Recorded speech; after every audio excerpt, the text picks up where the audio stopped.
Hello there. Hope you're all doing good. This episode of Studio Diaries is a narrated episode with me talking over how I go about setting up my live set and how I set up for live performances and that kind of thing. The types of equipment that I use and how it all fits together and how it's all kind of cranky and sometimes broken and sometimes doesn't work all that well, but I managed to hold it together just about. So this is obviously the first steps in getting everything together, which is getting my MIDI controllers out and my 4 guitar pedals, which I'll be showing you pretty soon. These things form the basis of my set, as well as my guitar, which is just behind me, that Sunburst Colour Squier Bass 6. And I run Ableton Live from my laptop, which I've just put on the tabletop there. The tabletop is just a guitar case that has everything inside it, including that, which is my interface, which is a Mo2 gigantic kind of portable interface thing that's built like a tank. I use quite a lot of ins and outputs in my setup for things like the guitar pedals, which is a Strymon El Capistan, Strymon Volante delay pedal, Old Blood Noise Endeavours procession pedal, and that is the Avalanche Run from Earthquaker Devs. I couldn't remember the name of that. This MIDI controller is a Launch Control XL from Novation, and the one above it is an Akai APC Keys 25, that's it, which I use for playing keys a little bit, and also a launch pad for triggering clips and triggering scenes in Ableton. So that kind of helps me structure the set a little bit. So that's my layout that I go for, which I'm pretty happy with. I might add some more pedals in the future, but yeah, it's something that I'm working on. And yeah, it all comes with a ridiculous amount of cables, which you can see there. And it's one of those things with cables where you wrap them up nicely, and then you look at them, and then they're just ruined again. I don't know how it happens, but yeah, it does. So this is my guitar that I use when I play live. It's a Squier Bass 6, which is it's kind of a hybrid between a bass and a regular guitar, in that it's 6 strings, like a regular guitar, but it's tuned 1 octave lower, so it's super deep and super low, and it sounds great for like kind of very low guitar lines that kind of in between bass and regular guitar. There's Ezra there, just kind of hanging out. So yeah, it's time to unravel the cables, which can take a long time. So yeah, just going to go back to a few bits there that I kind of skimmed through. Yeah, the interface is quite a big interface, because I have inputs from the guitar, the pedals have inputs too, and my reel-to-reel machine, which I'll be getting out in a second, that needs inputs and outputs too, because I use the guitar pedals and the reel-to-reel kind of like an auxiliary send from my live set. So I'll send the entire signal through the pedals and back out again, and then also into the reel-to-reel, and then back out of the reel-to-reel into the interface. So it's just a big giant mushy effects loop that I've got going on. It's not like imperative or anything to the sound as such. Like I can still play if I don't have those devices, but I really like creating layers of like dirt and like noise and just like weird circuit stuff, and just like having signals in parallel, the same signal like in parallel, duplicate a few times, so it's all kind of this big ever evolving, ever looping kind of delayed reverbed sound. So yeah, the order of those pedals is quite important to me as well.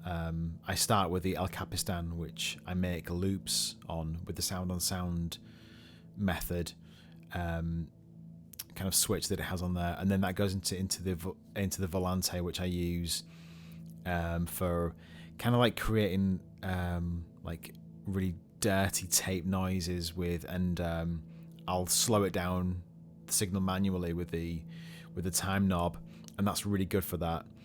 And it has like this like lovely like spring reverb in there as well, and like tape settings and things, so it kind of adds a more of a drive, like a kind of a drivey gain sound to it. Then that goes into the procession reverb tremolo pedal, which I use to create like a kind of a tempo, like stuttering effect on everything. It just sounds lovely. Then that goes into the avalanche run pedal, which I use for creating like builds and ramping big gargantuan reverbs and delays and swells and things. It's quite a clean pedal, but I like that after the dirt that's come before it. And that big blue thing that I'm using there, that's the Strymon power supply that everything's getting powered with on the pedal board, which isn't really a pedal board, really, I guess, is it? It's kind of a tabletop pedal board. I don't do much with my feet with the pedals because they're always on, and I like to grab the controls manually and like twist them around, trigger loops and that kind of thing. So it's very hands-on as opposed to just like having everything kind of static. Obviously, all this needs plugging in into a gigantic kind of power supply that I'm going to grab in a second. And I'm just currently wrapping up my like jack leads and things that are going to go to front of house and also to the pedals from the interface.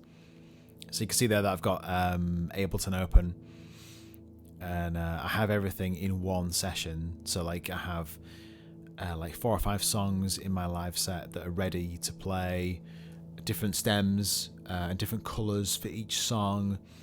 I'm going to do some videos actually pretty soon with a full breakdown of my live set. But yeah, I keep things like really, really simple in the live set on screen. I prefer to do a lot of actual playing, like playing of instruments and like making sound as opposed to structure in it. I guess it's like 50-50 with what you want to do, I think, with your live set, but I like to play guitar a lot. I like to use the pedals and like the MIDI controller for filters and things, so it's kind of structured the same every time. I've just found it that I've done it the same because I've done it for so long and so many times that it kind of ends the same anyway. The set kind of does its thing. So yeah, I've kind of settled on like a nice structure. So I'm just currently getting some patch cables there for the pedals, which all need patching together. Yeah, these are kind of like I've never found any decent patch cables. There's always like a problem with something, like the ones that I'm putting in now, the heads are too big. You can't put 2 next to each other. So, you know, yeah, it's just one of those things. But I have the pedals also it's in mono. I really like the sound of mono. Generally, my set is in stereo, as in I send a stereo signal to the sound tech or to the front of house. But my guitar's mono, the pedals are mono. I just like the sound of like, not like non-spatial, but things coming from the middle. I really like that. And playing in a band, I've learned that it doesn't have to be like a big cinematic kind of wide sound. There can be a lot of sound from the middle that can physically push out. So I think there's a lot to be said for mono signals. It's kind of nerdy thing, but yeah, I'm a fan. So yeah, this is the big power supply that I've got. It's like 10 plugs. You need 10 plugs for playing live. You've got a laptop charger, got pedal, power supply, reel-to-reel, interface power. It can easily go like crazy. And I've got lights too that I use sometimes, and they have 2 power supplies. So it's like, oh god, like yeah, it's like cable city. So I'm kind of like ready here. Although I've just forgot, it's time for the reel-to-reel. So the reel-to-reel has a gigantic case, which I'm getting out now. It's so heavy. It's heavier than the unit, the case, and it costs like 250 quid. or I think anyway, or maybe a bit more actually. So I have the case on the floor like this, and then I grab the reel-to-reel, and that sits nicely on top of it. And here it is. It's kind of it's super old. It's super broken. I've broken it loads of times playing live because I like do silly things to it, like touch the tapes as they're moving and stuff, and stop it turning around. And I don't recommend doing that, but it's a lot of fun. But yeah, I've broken the motors. It won't stop when you rewind it. So it snaps the tape because of the tension. You're going to see in a second what I have to do. And yeah, the tracking's pretty off. Like it goes out of time a lot. It's kind of dirty and the signal's really muddy. I'm really not selling it, but it sounds cool in the live set. I'm really happy. And yeah, it's like my little baby. It's been everywhere with me, and yeah, I kind of really like it. And I think it's from 1973, so it's kind of like a big brother. So that gets plugged in with aux cables, yeah, not aux cables, phono cables, in and out. So I have everything from the set goes into the player, and then back out into Ableton as a separate signal. So the signal gets doubled, technically, which I can alter. I can choose to add more or less of the tape in there, just to depends on what kind of effect I want. So there we are. I'm gonna rewind the tape, which yeah, I have to do that before every gig, after every practice, basically. It's kind of weird. And yeah, in the meantime, I'm gonna like set everything up. Pedals, like I've got specific settings that I've remembered. I generally have everything pointing to 12 o'clock. Just sounds good in the middle. 50-50 on everything. So I'm going to stop the tape in a second, and I have to do that. Oh god, I hate watching it. I just think that the motor's going to die one day, but I don't know. Yeah, it seems to be alright. We're cracking on with it. So yeah, I've got my set ready. The launch pad has got the lights on. That's a good sign. Pedals are powered up. I haven't tuned my guitar, and I don't think I'm going to bother because I never tune it, because I like it just being a little bit out of tune, and it just sounds quite chorusy and thick, and yeah, it's just like a nice sound being that tiny bit out of tune, because everything's out of tune really. When it goes through the pedals, it's all modulated and it's all flanged and chorused and phased and stuff, and it's just nice. So I'll spend a bit of time resetting my MIDI controller, like turning everything down, ready to be turned up, I guess, in the set. I've got one plectrum, and there it is. It's nicely on top of the pedals. So I'm pretty much kind of like ready for like a live take. I'm gonna quickly like run through just to like check and everything.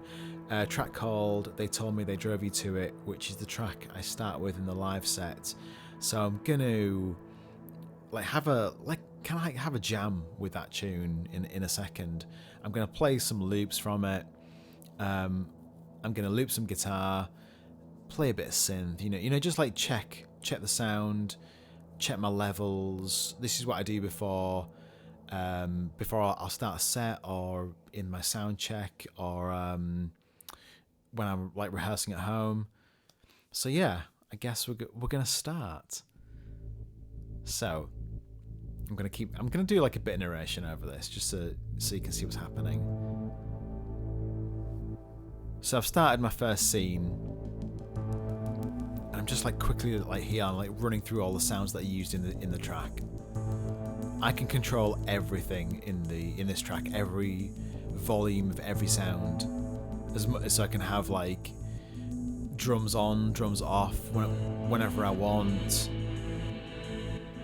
My guitar has a filter on it as well, so I can turn high frequencies up or down.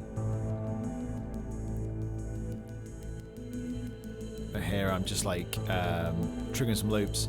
Not triggering, looping some guitar even. Turn the hi-hats up a bit. and then kick on. So it's all sounding good. That's like a good level for me. All hi-hats are working, that's nice. And the snares. And I think I'm going to try the tape. Or is it, sorry, it's pedals first, so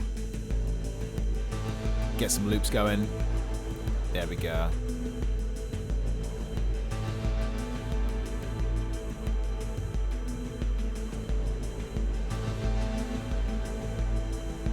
So the tape comes in pretty hot, I must warn you. I've got the levels, so I've got the levels wrong basically. So I'm just going to adjust the levels on the tape. It's still too loud.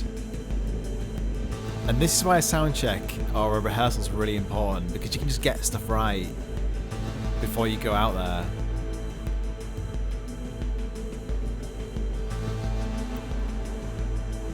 So that's it. I'm happy with that.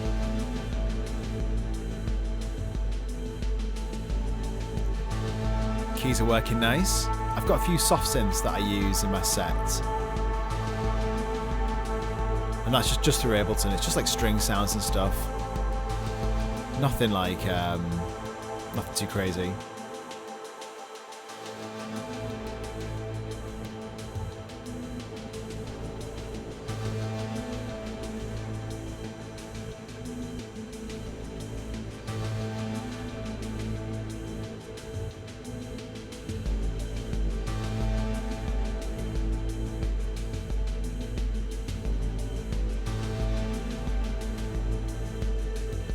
So like right now the track is like in full flow. All the levels are pretty cool. Loops are sounding nice. That little button that I'm pressing there is my loop on and off the guitar. So I've just looped an A minor chord there. The tape sounds pretty cool. It's still a bit loud, but I can adjust that.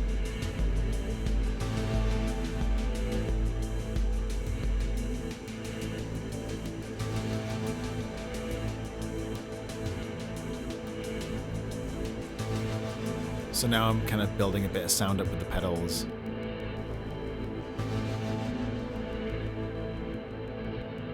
So you can hear how like dirty and like kind of like gnarly they all sound together.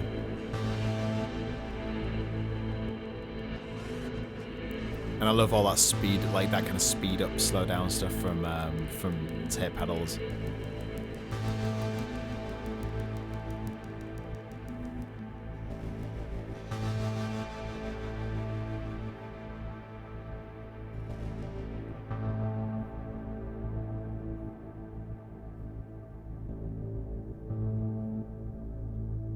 And that's kind of it. That's how I'll end a set.